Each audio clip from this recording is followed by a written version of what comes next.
the studio with me is Ian Cruickshanks. He's chief economist there. We're not going to look too much back on what happened or who said what, but we're going to talk more about what needs to be done. Yes. But I just wanted to go quickly over what you guys forecast. You expected the ANC below 55%. It was 57.5%. You expected the ANC could potentially lose Gauteng. It did hang on.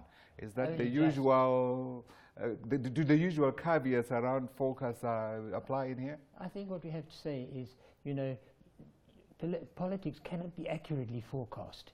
And that's a fact, wherever the occurrence is. And it's a trend that counts, and it's anticipating the future trend in the medium to longer term. That is where we think we are on the right direction. Right. So what do you make of the outcomes of the election? How did you read it in terms of what it means about the country and what people are saying to the politicians? They're saying we've got to have change. The split that there is between, say, the DA and the EFF just says the movement from the centre, from the ANC, if I could call the ANC the centre, but the movement to these two sides is saying that the electorate has had enough. They really don't want the type of election we've been having, which has had South Africa branded as morally bankrupt. And that is doing the opposite of what we want. We want to paint the country as an investment-friendly destination, and we're not doing that. And that is what we were hoping was going to happen, and I think that we're seeing this. We're going to see this.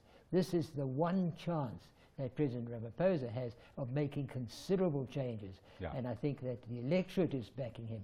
That is for sure. I mean, effectively, he won the election almost on his own, despite the party not performing very well. And that's got to be admitted, and hopefully they will too. But it's certainly a movement for change. Now is the time. It has to be done, and it can be done. Yeah. So here's an interesting reading I saw in the newspapers. Normally, you don't get a lot of constructive stuff in some of those newspapers, but this one I thought was useful. So here's how they read it. They said, what you are seeing in terms of the growth of the economic freedom fighters, on the one side, on the hard left, as some people are calling it, and what you're seeing from the freedom front on the hard right as well, is one, a bleeding of those, how shall we put them,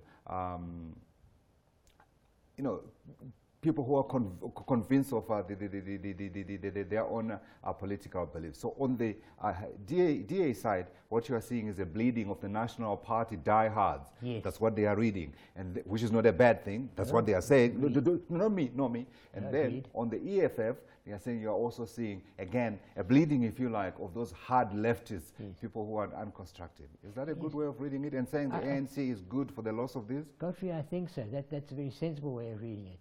And the big thing is, as I started off by saying, it's clear that the majority of the electorate wants change, and they don't like South Africa in the condition that it's got. And you know, the era of Mr. Zuma is over. It's, as they say in South Africa, it's finished and klar. That's it. And I think that what the results say may be slightly different to what we anticipated. The trends are what we anticipated. It's a further move towards democracy, and that's the real target. How do you explain the losses suffered by the Democratic Alliance? Is that a loss of confidence in the party, or is that a loss that reflects the inability of the man who headed the party to issue and show coherent policies that are different to the ANC? The two answers there, yes and yes. Yes and first, it's the leadership. Is it a problem? Athol Trollip was at pains to announce that no, we're convinced we've got the right leadership, but we are having a meeting in a short while, and it will be confirmed then. Confirmed doesn't say changed, but one must wait and see. The image of a strong man, of a flamboyant person who will attract votes is not there. Why was Athol Trollip making all those announcements? Where was Musi Maimane?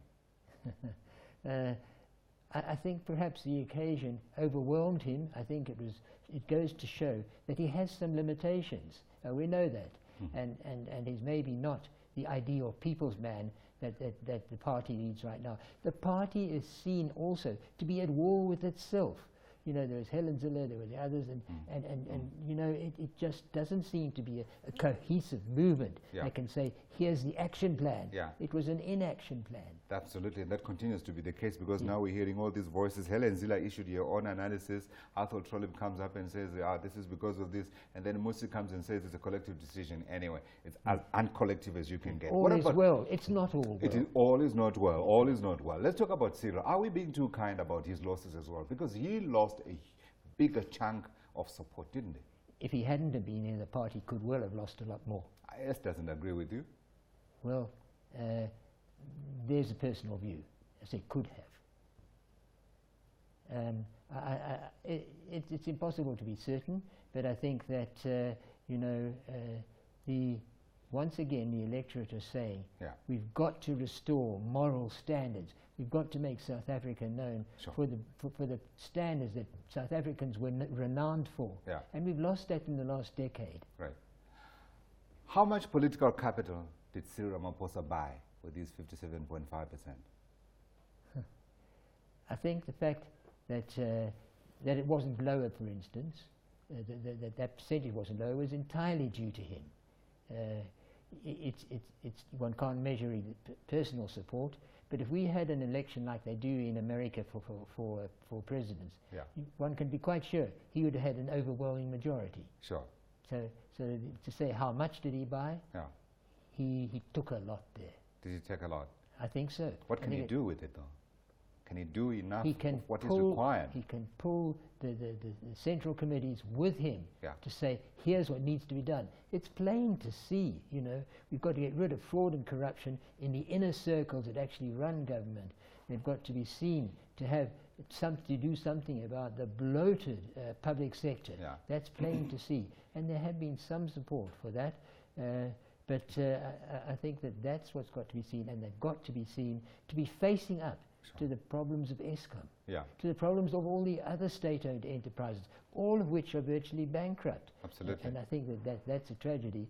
And in fact, if we look at South Africa, we have never been closer to bankruptcy than we are now. Now, you are saying he can tell the Central Committee or the Executive Committee or the ANC, that body of wise individuals, say he can, but can he? Sorry, he can't tell them. He can lead them towards the right decision. Now, you know, that's plain So politics. you're answering my question now. So he didn't get enough political capital to get his will done. No, I think that was shown in the presidential election itself. He wasn't so overwhelmingly introduced that he would say, you know, that it was a fait accompli. It needed a very close vote to have him take that position. Okay. So what can he do with what he got? He must immediately get to work to say, we're going to reinstall South African standards, what we're known for, and a lot of it has been not ruined forever, but spoiled. As you said, the state-owned enterprises. First of all, Eskom. He's already started some work there. He must have a plan in the background, a structure to say, look, this is the aim. This is what we're going to do. We're going to get the details and fill them in. That on its own is enough. You know, Eskom's debt is almost as big as the government debt. That's untenable. That's got to be changed. You're an economist. Yes, so I just want to say one thing. I remember the time when Eskom was better rated than government as a borrower in the financial markets. We must look at that and say, can we ever go back there? We must try. Indeed. Try is what I'm going to ask you about next. Could he cut the corporate tax rate as a way of shocking the economy? I don't think so. I think we're too desperate. The budget deficit is really on the brink, and I think the next one is going to be very finely balanced. We will be lucky if the economy doesn't sink a little further in the meantime. Just look at the unemployment rate. That's telling you about business activity. It isn't. And I think that, you know, he's got to say, this is it. We have a plan for investment to reintroduce new capital and to deploy it effectively. This guy has got an enviable job. It pays a lot of money, but you're certainly going to earn every single cent of it. Ian, thank you for coming. Mr. Buffalo has quite a lot to start with, but nevertheless. Which helps. He doesn't need to steal.